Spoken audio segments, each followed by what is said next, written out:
বাংলাদেশের রাজনীতির আকাশে জমে উঠেছে নতুন ঝড়ের কালো মেঘ। দীর্ঘদিন নানা বাধা ও নিষেধাজ্ঞায় আটকে থাকা বাংলাদেশ জামাতে ইসলামী এবার জাতীয় সংসদ নির্বাচনে যেন নতুন করে ফিরে আসছে আলোচনার কেন্দ্রে।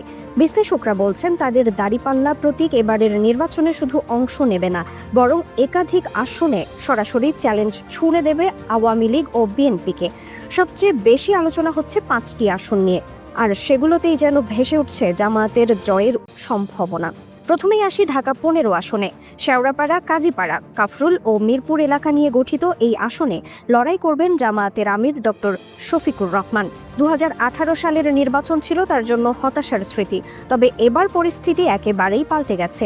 সংগঠনের প্রধান নেতা হিসেবে মাঠে নামায় প্রতিদ্বন্দ্বীদের পক্ষে তাকে আটকানো কঠিন। অনেক পর্যবেক্ষক বলছেন, এই আসন কার্যত জামায়াতের ঝুলিতেই চলে গেছে। এরপর মৌলভীবাজার 2, এটি ডক্টর শফিকুর রহমানের জন্মভূমি। দীর্ঘ বিরতির পর নিজ এলাকার ভোটারদের কাছে ফেরার সম্ভাবনা তৈরি হলে দলের ভেতরে ভরসার বাতাস বইছে।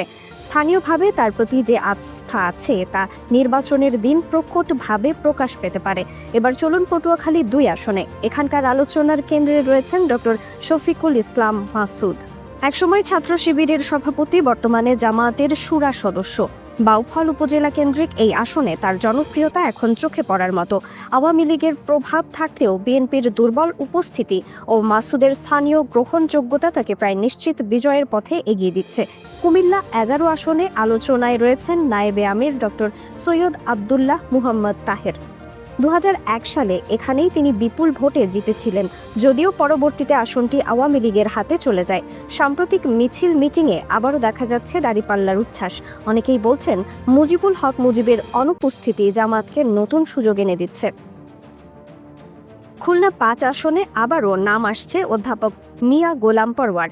তিনি এক সময় এখান থেকেই সংসদ সদস্য নির্বাচিত হয়েছিলেন। আওয়ামী লীগের শক্ত ঘাঁটি হলেও পরওয়ারের প্রতি স্থানীয় সমর্থন এখানে টিকে আছে। বিএনপির শক্তিশালী প্রার্থী না থাকায় এখানেও জামায়াতের সম্ভাবনা অনেকটা উজ্জ্বল। আর সবচেয়ে বড় চমক তৈরি করছে কুষ্টিয়া 3 আসন। এখানে মাঠে নামছেন আলোচিত আলেম মুফতি আমির হামজা।